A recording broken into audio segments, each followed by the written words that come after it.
Hello guys, welcome back to our channel. আজ তোমার সাথে শেয়ার করব what I it in a day, মানে আমি আজ সারাদিন কী কী খেলাম। তো ব্রেকফাস্টে খেয়েছিলাম আমি মিষ্টি আলু, যেটাকে লাল আলু বলে।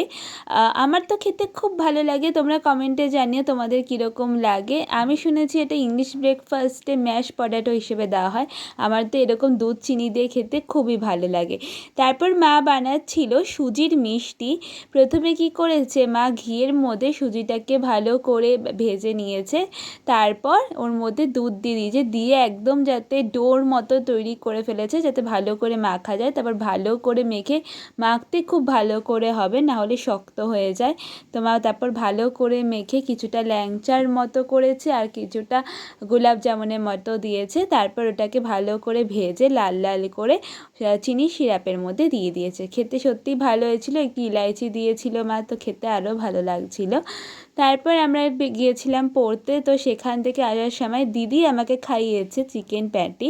ও বার্থডের জন্য আমাকে খাইয়েছিল, তো তারপর ও আমাকে আইসক্রিমও খাইয়েছে। চিকেন প্যাটিটা খেতে ভালোই ছিল, খারাপ ছিল না, মানে মোটামুটি ছিল। আমি তো খেয়েছিলাম, আমার তো বেশ লেগেছে। দিদির অতটা পছন্দ হয়নি।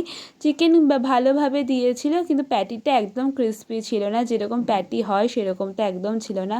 আসলে অনেকক্ষণ আগে বানিয়ে রেখেছে, তো ওরকম হয়ে গেছে। তারপর দিদি কুলফি খাইয়েছিল। Thanks for watching.